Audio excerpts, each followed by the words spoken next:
Kia ora. Welcome to this podcast, Rongo Mauri, Plant Spirit Wisdom, where we connect to the Mauri of the Raku, the primordial wisdom of the natural world. I'm your host, Joanne Hakaraia, and in today's episode, I talk with Awhina Henry, a beautiful kairongoā in Aotearoa. No mai, haere mai. I've been looking forward to doing this kōrero with you, Awhina, for a while, for a long time, and finally we get to have this this kōrero together. I just want to introduce Awhina Henry. She is the business owner of Awhi Ora Rongoā. She makes her own products, and she is such a busy person.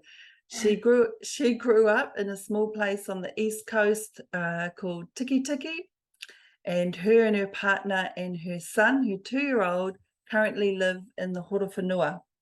She has been on the rongoā haerenga for the last 6 years, and she started this rongoā journey as an outlet for her wairuatanga and fell in love. She loves the native plants and trees and loves helping people. So awesome to have you here, Awhina, and apologies for the late start and the technical issues. Good to be here. Thank you for having me. Awesome. We got it sorted. got it sorted, yeah, and there's still people tuning up, so that's really cool. It's really cool. I just want to say I first met Awhina a few years ago, a while now. I can't remember how long ago, but it was a while ago, and I was blown away by her wairua and her ability to sense things, and her matakitatanga is beautiful and powerful, and it's just been wonderful to actually be part of her journey at times, and just lovely to have you here, Awhina. Lovely to be here. Tell us a little something about yourself. Tell us something a little bit more about yourself.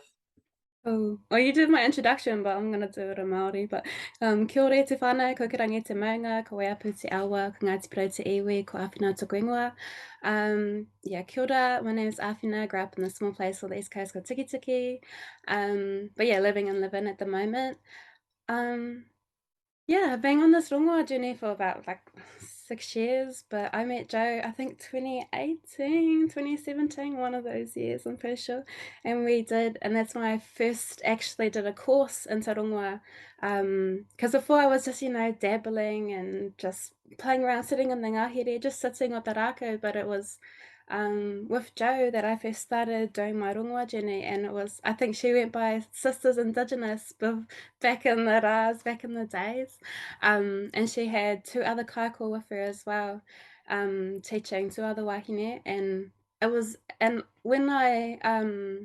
when I wanted to learn rongoā, because I remember looking at the different, like, te whare wānanga of Aotearoa, at the whare wānanga of Raku, the different wānanga, and they all talked about medicinal properties and stuff like that, and tikanga, but there wasn't much emphasis on the wairuatanga, which is what I was looking for, because wairuatanga is that's pretty much the reason why I'm here, and I wanted to, because I could see so many different things, but and it was Joe's that they talked about. They were heavy on the wairuatanga, and that's why I was attracted so much. It called me, and so I definitely went with Joe and followed what her and her 2 friends are doing too. That was beautiful. It was a beautiful course that you did, Joe. It was cool as.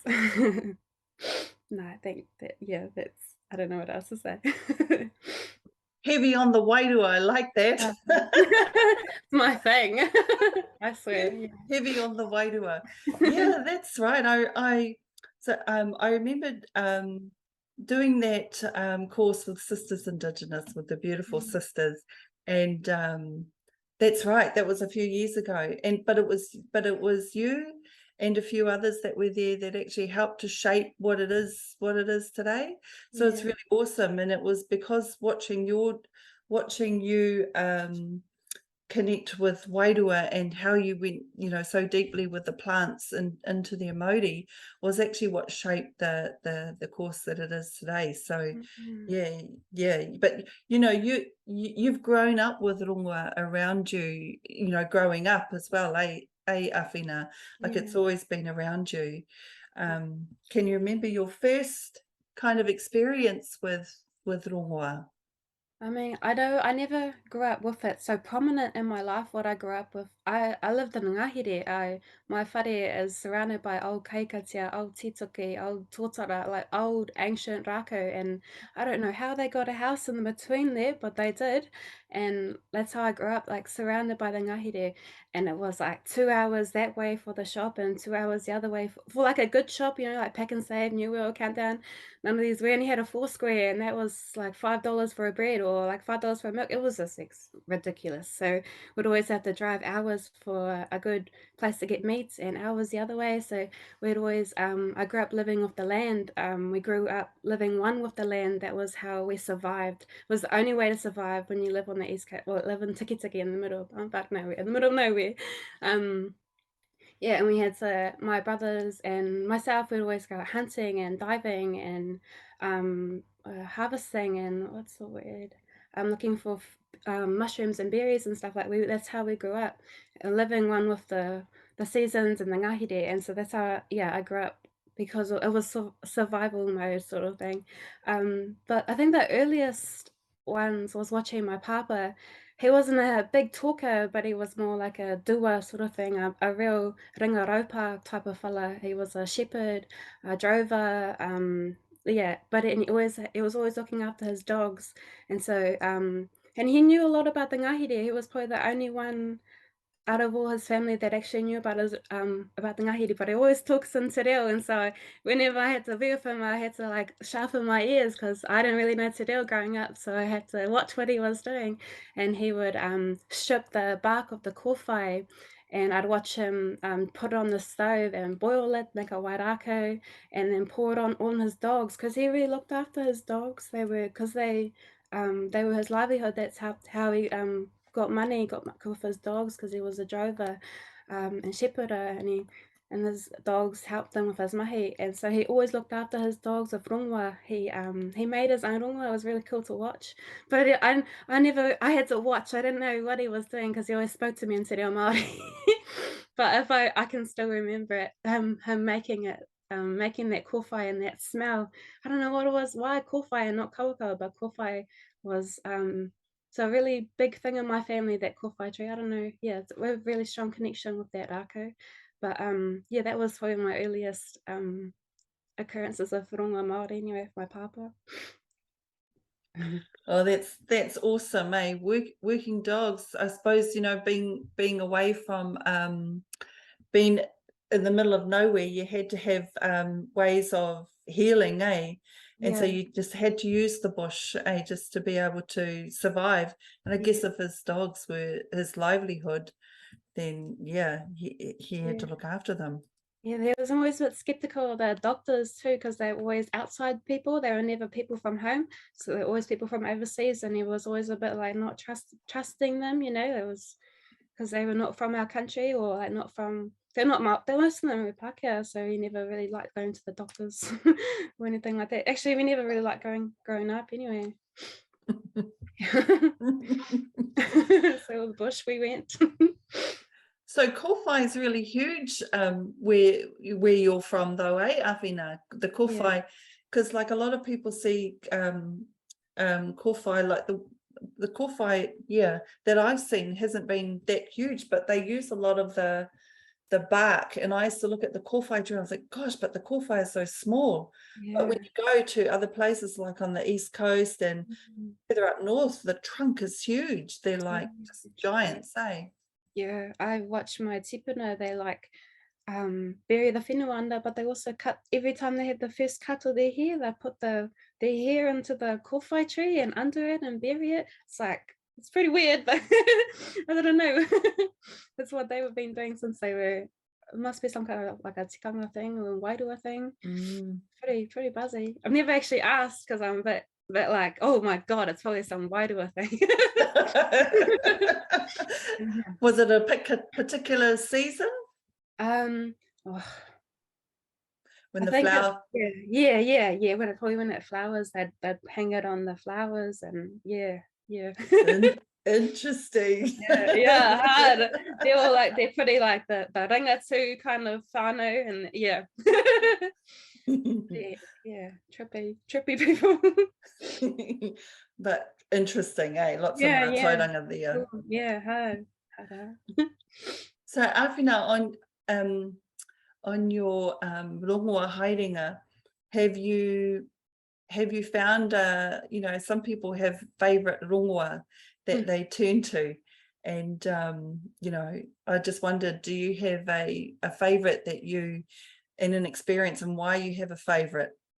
Yeah, no, yeah, I do. This is probably one of the reasons why I found rongoā, because I had a big accident back in when I was a bit younger, and I fell off a balcony and I landed on my back and kind of really stuffed it up. I should be in a hospital, I should be in a wheelchair, but I wasn't. I must be have some angels looking after me or something, because I didn't end up in hospital. It was kind of like a, yeah, I don't know why I didn't end up in hospital, but I didn't, or in a wheelchair. And so because of this accident, I've been looking for a way to heal myself. I went to so many different Pākehā practices like chiropractors, doctors and physio and all sorts of things, just to see types of different medicines for my back, and none of them was really that. I told me heaps of different things. It's slip disc, it's curvature, it's this, it's that, but they were never actually, and like they never had the same thing. It was always something different. And so I started searching for our Rongo Mauri, and I went to Miri Miri and Rumi Rumi, different like hands-on healing. I did different modes of healing and stuff just to see what works for me. And I found Rongoā, and then with learning that, because I lived in Otaki, I didn't realize it, but every time I went to the river, it was right there. And my favorite Raku is Tupakahi, and that's some old school, like the way that they created in Otaki is real old school. It's a beautiful way, and I didn't know that. I didn't know why I moved to Otaki until I realized how beautiful the tupakahi grows out by the Otaki River, and how the people there create the tupakahi. You should watch it. It's on YouTube. It's a beautiful like way that they do it. It's old school airs with the billy, and oh, it's cool. You should watch it. I'm pretty sure it's on YouTube still. But yeah, Tupakahi is my favorite raku, probably because it was one of the ones where I saw the Patupata. I've seen Patupata before, but this one with the Tupakahi came out real strong. He was in the awa at the time. Oh no, this is in the moimoia. I had a dream, and I was paddling down my waka down the awa, and he was just standing there in the awa. And I hopped out, and you know the tupakahi, the last word's a kihi, and so we had a kihi, which was cool. So we embraced and had a kihi, and he told me he would look after me, and he told me that I've been here the whole time, right by the awa where you go almost every day. This is like what he was saying to me, and he was like, I will heal you, I will help your back. You won't have to be in a wheelchair, maybe when you get older, but for now, I'm the only thing. I will support you and protect you and love you and heal you. And ever since then, I felt confident to make tupaki, because tupaki is a poisonous raku, and so not everyone should probably work with it, just in case you probably need more experience. But first time meeting this raku, and I was like, oh, I can do this. He's given me permission to make this raku, even though it's poisonous. And every time I made it, it's healed me so much. And I've also healed more than myself. I've helped people walk. I've helped people in wheelchairs walk, and helped people with arthritis in their knees walk with tupaki. It's definitely my tino rongoā. Tupaki is definitely my tino rongoā. Kia ora. Oh, that's awesome, eh? Tupakahi. Hey, beautiful moimoia, eh? Very powerful Awhina. Yeah, just touching on the tupakahi, and yeah, I think tupakahi is something that I kind of sort of wait to the end of a course before I even talk about that, because because it is a poisonous rako, and because of the potency, the mana of it, people rush out and want to Make it. use it straight away and make it straight away. But with you, you know, that was awesome. You get that, you got that permission to go in, and it's like another real May when you're going into the Mauri of Tupac. So I know you had an awesome experience with that, and yeah, how powerful is Tupac for you? Beautiful. Saved my life. Yeah, but that connection that you have with it, it keeps growing too, Awhina? It keeps growing, that whanaungatanga. Yeah. Still so much that they learn, eh? The more you sit with it, the more the Raku teach you, the more he has to share. So it's really cool. Have you seen that Patupata here again since? Sometimes when I'm on my hikoi, it just pops out. Hello. Yeah. I've seen him a couple of times, yeah. So always comes in like a warrior kind of look, and he's purple, like, you know, like the Tupac berries, and he's the same size as me, but bigger. Not the fairies, you know, like, you know how your fairies, they're like I see those ones, they're like flying around everywhere, but this is Patupata, like huge humans, and yeah, definitely, they're so big. They're not little fairy things, that's for sure. And it's interesting you touch on the purple berries, because I've always noticed that with poisonous plants, or even Tupac, he's got that purple kind of Mauri, eh? Yeah, they always do, eh? Purple berries. And if you think about the purple color, have a think about that purple color. That's quite an interesting color, eh? Quite regal color too. Yeah, like that purple behind Megan up there. Oh yes. That like, hey.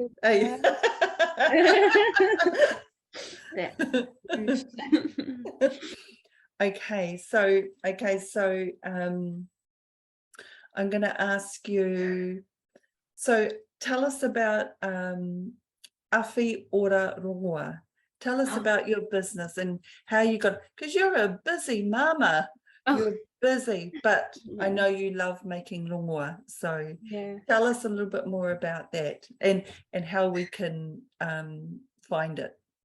Yeah, I definitely wear a lot of hats. So Awhi Ora Rongoā is something that I do as an outlet for my wairuatanga, an outlet for my love for rongoā Mauri. It's like I had to do it. It was just like I had to release it somehow. I was like, get away from me. I had to find some kind of outlet to let it out. And so I created this business. It's called Awhi Ora Rongoā. It means to like help the well-being or uplift the health of a person.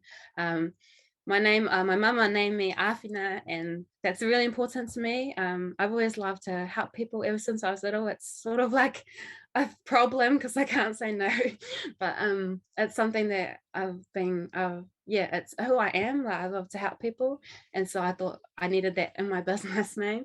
Like, so I put Awhi in there because it's always a name people have always called me, and it's a really part of who I am as well. My name, to help. But yeah, I've got Awhi Ora Rongoā is my business. I have a website, www.awhiorarongoa.co.nz. I'm on Instagram, Facebook. And I just joined TikTok. Pray for me. I have no idea what I'm doing. It's so funny. I don't know why I joined, but hopefully, yeah. But yeah, I'm on all those social medias now. If you wanted to have a look, I mostly share like a lot of just this kōrero about rongoā Mauri, just not even just my products, just heaps of kōrero, you know, like how to learn rongoā Mauri, about what different plants are. A lot of it sometimes is my own haerenga, my own learnings, because I'm still learning. Rongoā is a journey, it's a lifetime journey, it's not something we can do just like that. I'm forever learning about rongoā Mauri. And so I like to put stuff on there about my own learnings for other people, because people always asking me, can you teach me rongoā Mauri? And so I'm like, can you just look on my page? There's so much information, like, or to like go out into the ngahere, you know, like sit with the Raku, and they will teach you all you need to know, like different things like that. But and but yeah, I hope I'd like to do some lives or some teachings like this. Like this would be cool. I'm still scared though. Like I hate showing my face. I get fuck on my ears. Bit nervous, bit shy. So all my TikToks are just sort of straight like the Raku and on my face, which is yeah. But I'll get there hopefully. But yeah, that's Awhi Ora Rongoā. I should make some rongoā too on my page if you want to buy some. um, and I also if you ever needed something specific, you can just message me because I also make kind of like consultations. If you message me and I can figure out what's wrong and go from there. I help a lot of people in the van, especially like local people that have like real quite chronic diseases and stuff. That's what I do a lot here in Levin. I'd rather, yeah, it's easy to help them because they live locally and I can give the rako straight away. But yeah, if you live far away, we can always talk about that. Like, yeah, so lots of different things of rongoā. Yeah. Yeah, that's awesome. I know you're a real busy wahine, but I get it about you're doing the products and helping other people. It's just natural way. The products just come naturally with what you do because there's such a demand for what you're doing, and having the products available for people, it just starts out like that, eh? Yeah, yeah. And then Yeah, people start messaging for like specific things, eh? And then yeah. yeah. Goes from there. You're doing well. You're doing awesome, and good on you for getting into TikTok. Shame. I've Oh goodness. Pray for me. Pray for me. pray for you.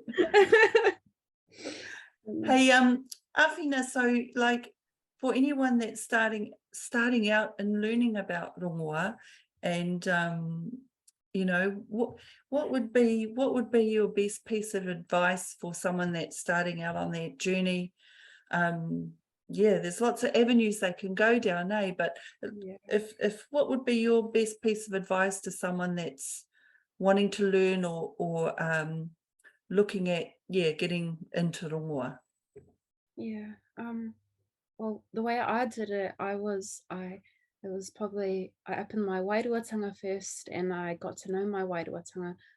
It's like a muscle, the more you use it, the stronger it gets. And I think by the time I started rongoā, I was ready for rongoā, I think, because I had opened up my wairuatanga. And I think that was the first thing that I needed to do. It was open my wairuatanga. And then to do the actual rongoā, I just started sitting with them, like what you always talk about, sit with the Raku. If you want to know the Raku, you have to sit with them. You have to spend time with them, get to know them, watch how they grow, watch where they grow, watch how they heal papatūānuku, watch and just rongoā, use all your different senses and you have to spend time in the ngahere. Like you can't just read a book about it. You can't just go on the internet and write about it. You have to spend time with them to make those connections because it has to be kind of like a reciprocation. You can't just take. You have to give something back. You have to give healing, plant some trees or, harvest sustainably. It has to be a relationship like a friend. And yeah, that's what I reckon that would be the best advice is just go out and sit with the raka, create that relationship, open your wairuatanga. Yeah, the more you open your wairuatanga, the more you know about yourself, and then the more you can understand the raka at the same time because they'll teach you about yourself and they'll teach you about them. They have so much to teach us if we just open up our wairuatanga and listen. Yeah, but they're always speaking, we just have to learn how to listen. That is something we have to learn how to do. Kia ora, kia ora. Awhina, I'm going to ask you, so how did you say open your wairuatanga? Can I ask, have you got, I know people going, well, so what would you suggest, how would you open your wairuatanga, or is there a tool that someone could learn to, something they could learn to do to be able to do that? Yeah.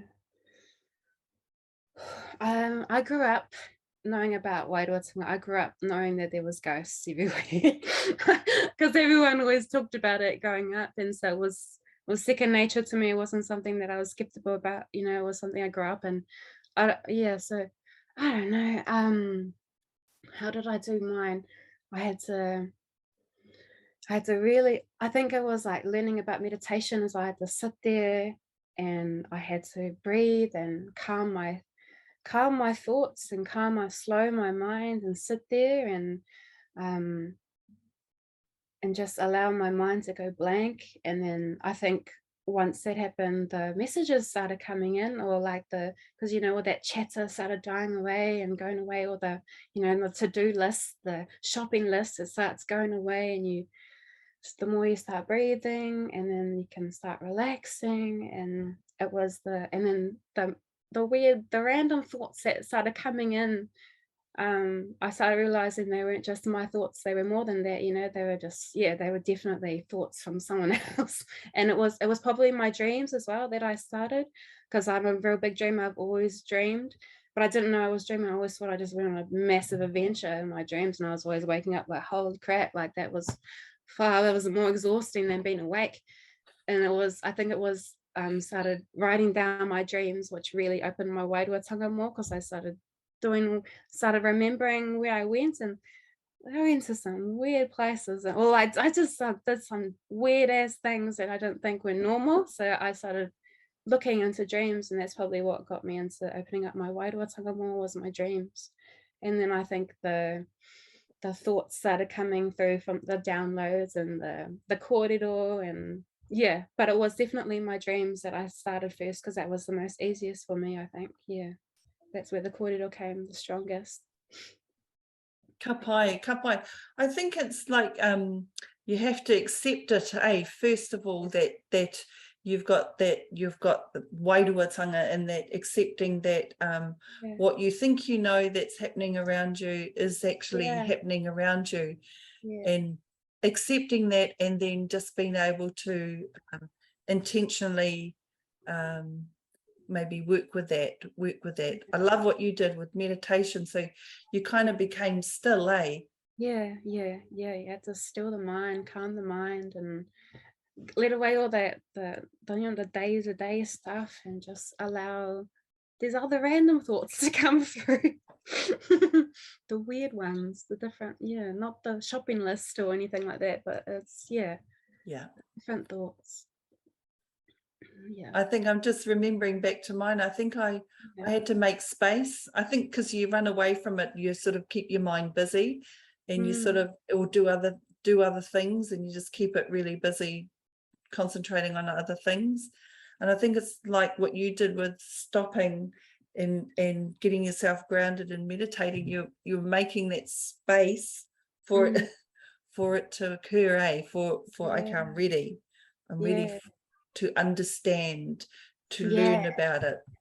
Yeah, because I always grew up with weird things happening, you know, like the door open up in the middle of the night or slam in the middle of the night. There'd be like, we had a bell on our gate outside, that'll be ringing because there'll be no wind, but it'll be just ringing because something's ringing it. Or there'll be I don't know, all these random things that'll just happen that I can't explain, just like things moving in the house, or I'm getting touched at night or on my hands by things I can't see. So but I grew up, you know, like that, like knowing that my tipana around me, that, and you know, I could see them growing up, but I would just tell myself they weren't real. But but yeah, I've always grown up with weird things happening to me, so it wasn't new to me. It was always, yeah, yeah. So I kind of did have that acceptance from a young age, but I think it was truly thinking that I could do it, that was a big thing, was that this is something that I can do, and not just something that's in my imagination, but it's something that I can do too. But yeah, yeah, always had weird things happen to me though. Out of it things. Awhina, did you have support? Like, did you have people that you could talk to about when you were opening your wairuatanga? Did you have other people that you could talk to about it, or No, did not, you just do it by yourself? yeah. Well, you know, I had my brother. My brother was really good. He was helpful because he had a bad experience of it. So he helped guide me. He kind of blocked it off, but he guided me through it. He told me it was all right. Like, I wasn't crazy. He helped me. Yeah, he helped my brother. But when I was living in Wellington, I was by myself and it's definitely struggled because I wasn't in Tikitiki anymore where everyone Mm. yeah, definitely struggled when I had left home. Yeah, it's really important, to have that support. It was good that you had your brother. I Yeah. think, yeah, and I think so if you think back 10 years ago, Mm. that there wasn't a lot of support for rongoā or anything to do with Wairuatanga, one. yeah, Even yeah. having this kōrero here was, you just wouldn't do it. You know, Yeah, no. you would seek out people to sort of find to be able to kōrero with, and that Yeah, was even a struggle yeah, to do that. So yeah, it's awesome that you had that support, Awhina. yeah, yeah. What a big journey, eh? Yeah, it is, it's a life journey though. Some scary stuff though, like it's not always been like a lollipops and rainbows. It's definitely it's definitely something you gotta prepare yourself for. Definitely something. Definitely a journey. Definitely scary stuff too, not just happy things. Yeah. You mean rongoā, like in that journey of And learning the about Wairoa journey, Wairoa, yeah, yeah, the yeah, Wairoa. yeah. 'Cause then you learn more about yourself, and sometimes you don't always wanna learn about yourself, eh? Or, like, about all the trauma you've been suppressing, but sometimes you gotta acknowledge it and face it and try, yeah, heal it and stuff like that. I don't know. It's a big Wairua journey, I reckon. Wairuatanga is very hard. Ka So, pai. can I be think that once you've made that decision to do the rongoā journey, all of mm, that stuff comes up, has to be yeah, looked at, yeah, worked on, and yeah. so that you're that vessel. Mm. Yeah, hard out. Yeah, I definitely think that it's a big part of Rongo Mauri. Like you have to put so much. There's and connecting to the Patupata and the other beings, like they're our kaitiaki, like taniwha protect the awa. The Patupata here, the kaitiaki of the Rongo Mauri, and that they're really important. And people always forget about our Patupata here. They're our kaitiaki of the Rongo, and people always forget about them, and because they not everyone can see them. Probably had to be like Matakiti or something to see them. It's real special to see them. Like they only let certain people in, kind of like fairies. They're real shy. They don't well actually not in my experience, but they probably don't let everyone in. But they're very important in Rongo Mauri, and putting in that Mauri into your rongoā makes all that magic happen. The weird like miracles happen with them when you put all that Mauri in. Like I just helped the fellow with epilepsy just with some tatara moa wairuatanga, just with a tree. That is Mm. like cool. Like he went to doctors and specialists and stuff and was on 6 different medications. I gave him one wairuatanga and he hasn't had a seizure in 2 months. Like that is so cool. He was having Oh, seizures we. every day, and just from putting all that karakia and connection with the wairuatanga, being able to stop his seizures, like that is Mm. so cool. Sorry, I don't I to be humble, but that is so cool. Yeah, rawe. Um, yeah, no, that's awesome. There was something I was going to ask you, but it's gone from my mind. But maybe it will come back. Um, yeah, it's gone. No, So, eh? no, that's all good. I've got to look at my questions, but uh, yeah, no, that's it. Patu pai ara here, because I know, a lot of our viewers and listeners will want to know. I know you can see the patu pai ara here, Awhina, but for those who can't see, what are other ways when you've come across patu pai ara here in the ngahere? Oh, I don't know. The bigger one, probably the kōrero that I don't know, because everyone can sense differently. You either have like seeing, you can hear, or you can smell and taste different. Yeah, but it could be those sort of subtle things like that they could be sending your way with different mātauranga downloads like that if you can't see them. Yeah, I wouldn't. Yeah, but then again, yeah, that'd be yeah, not because not everyone can see them. Sometimes like I know some people can see faces in the trunk and that could be, I'm pretty sure that that would be the Raku popping out of it when you see the different faces and the trunks and the leaves and stuff like that. That's pretty cool. I've known people that can see faces that move, the eyes, the blinks and different movements in the Raku. But yeah, I wouldn't know. Maybe if it's, yeah, maybe about just the hearing or the seeing or you're getting the downloads, that could be them sending away that kōrero. Mm, Yeah, mm. yeah. I know they have different tribes of Patupata here, eh? Oh yeah. Different. Oh yeah. Oh yeah. There's like, I'm sure there's the Turehu, eh?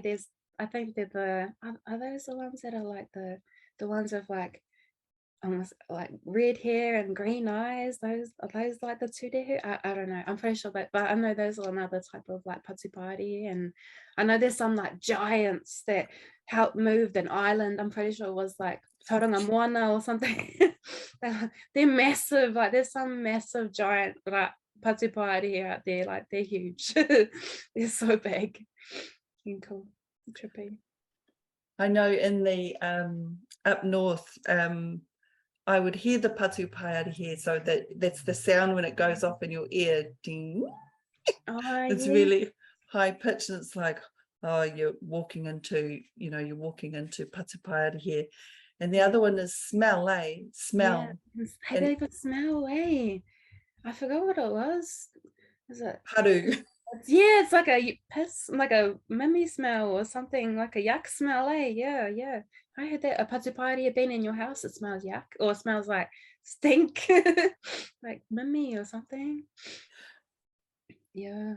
Especially if you're walking along the track, you can smell the Patupata here, and it's quite a paru smell. It's like Yeah. it's very, very it's very, what's the word I'm looking for? You know that smell, and but I think what it does is it just it's gets your attention. So it's like they're getting your attention with that smell. Otherwise, they're always trying to hide. It's Yeah, they just are. Yeah. And like yeah, people too, eh? They have when wairu around, they have like distinct smells. Like when I know yeah, my papa's around, he leaves a smell. yeah, That's how I know he's around. But otherwise, yeah, it's weird when they do that. They leave that smell. yeah, yeah. So, Oh, that's awesome. Look, I know we're coming up to the end of our session. I'm just going to ask our viewers here tonight if they have any pātai that they might want to ask Awhina. Just want to put it in the chat, and we can ask any questions that you might have. Let's see if I can bring the chat up.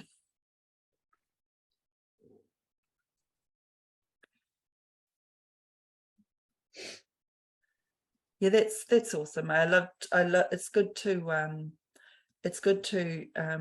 talk about Patupata here, things that these are the questions on lots of people's minds. They want to know these things. Are they real, and how do you see them, and about wairuatanga, and it's just a huge realm of things to explore and discover, and yeah. it is exciting. It is exciting, but of course, you have the downfall with it. But if you can always remain grounded and find that neutral place, you can keep safe. We've got some pātai coming through. Yay. Oh, cool. Aurelie says she's just grateful for the kōrero. Thank you. Beautiful. Thank you for being here, Aurelie. Rebecca Ward Johnson, she's asking, your gift, Awhina, is this something you've had passed down to you from your tipana? I know that the older ones, they've given it to me because I've said that they're my kaitiaki, they look after me. I have about 3 wahine that look after me, but I never knew them when they were alive. It's something I found them in my wairuatanga, and they're the ones that were like, yep, we've given you this gift to see. I've given you this one. I've given you this one. I've given you this one. And I'm like, okay, so it was passed from my tipana, but not the ones that are alive, or not the ones I grew up with, but ones that sort of look after me and the wairua around. They gave me this gift. But I mean, everyone has it, everyone has this matakititanga. They just have to learn how to open it. I feel, yeah, I know, yeah, it's within everyone. Nice. Yeah. Have you experienced? I've been blocked on a track before, couldn't see anything, but very intense presence. Have you experienced this? Yes, sometimes they block us for a reason, sometimes it's, yeah, you might not have been down that, shouldn't have gone down that track, or something might have happened to you, or like, could have hurt yourself. Could be a reason why they stopped you. There's always a reason why there's like roadblocks and you can't go down somewhere. I always get that, if there's like a stop sign and it's like detouring me somewhere, I'm like, oh, probably not meant to go down there. Or if someone changes my plans last minute, I probably wasn't meant to do that. Oh, something happens. It's always meant for a reason. But yeah, I've had that real intense presence blocking me. Sometimes it's my tipana, sometimes it's from other beings. So if I go into a past site, they'll tell me not to. I don't always go into a past site, not saying they do, but if I were to, I know that a lot of times I'll be stopped or something would happen to me. Yeah, but yeah, I've definitely experienced this before, Aaron. Thank you for your question. Yeah. Where were you? Were you gathering something? Oh, I had to her, yeah, it's her.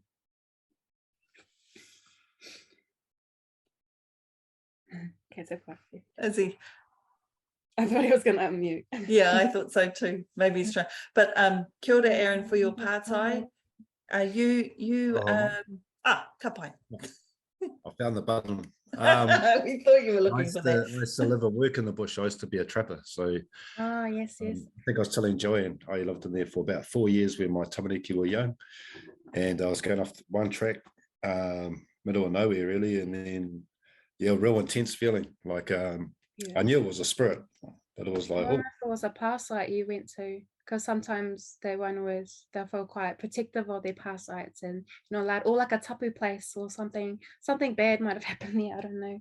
But yeah, I read your assignment and I could see you in the ngahere. I don't know why, but I just see you living and hunting, and I just see you in the ngahere constantly, like you live there. That's what I saw when I read your assignment last night. I was like, when I was a kid, when I was little, yeah, that was my safe place. Yeah. Yeah, I feel that. Yeah, I'm the same. Safe place. Yeah. Oh, and sorry, one other thing, if I could, when you were saying you were doing your meditation, at the start, you're saying you can meditate or let things go, the chatter in your head and everything. Yeah. I've done that before on the Ngāhere where it might sound a bit out there, but I can get to this place where it's like you're one with everything.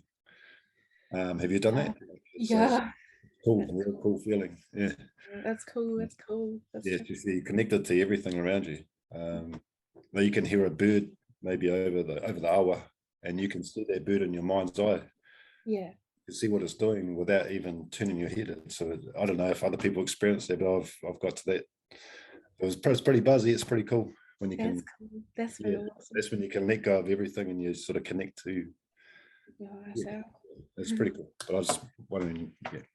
That's cool. That's cool, Joe. Oh, I love it. I love this type of kōrero. Aaron, I just wanted to touch on you that intense feeling. I remember going into the ngahere up north somewhere, and they had the old pūrere trees there, and I knew that there was one large pūrere tree that used to hold kōiwi, but they had moved them, and the tapu had been it was safe for people to walk into. But I walked into the ngahere and I still felt that presence, like it was like really intense. And I thought, I don't think I want to, don't want to go. Like it's the presence just stops you from going. So I get what you were saying, that intense presence. I felt that same. It's like the tapu, that tapu was still there, even though it was not there, but it was still there. Yeah. And because time is irrelevant, hey? So it's always going to be there. Yeah. Yes. Regardless. Yeah. Kapai. Any last thoughts, Awhina, for tonight? Anything that you would like to share that's on the top of your head to share with our viewers?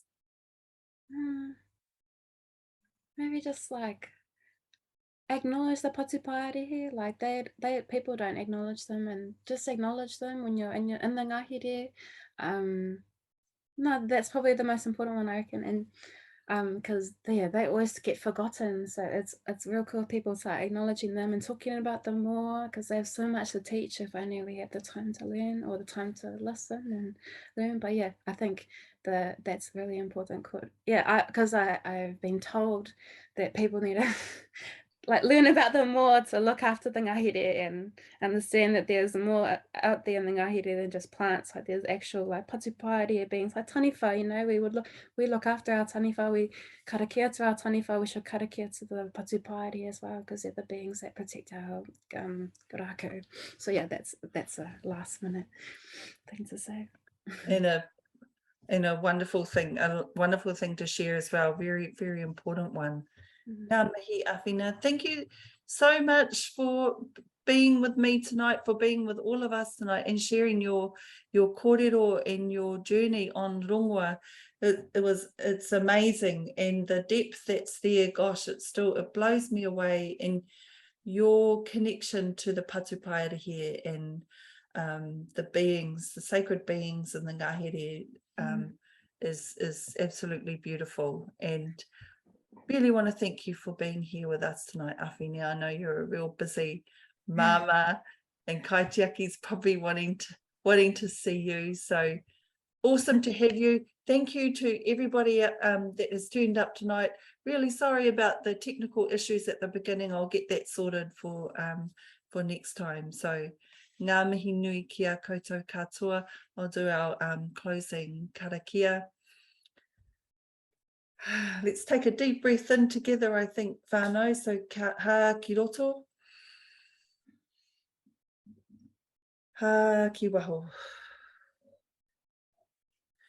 Kia tau, kia tātou katoa, kia te whai o tō tātou ariki au karaiti. Me te aroha o te atua me te whiwhinga tahitanga ki te wairua tapu. Ake, ake, ake. Ameni. Ameni. Ngā mihi. Thank you. Ngā mihi.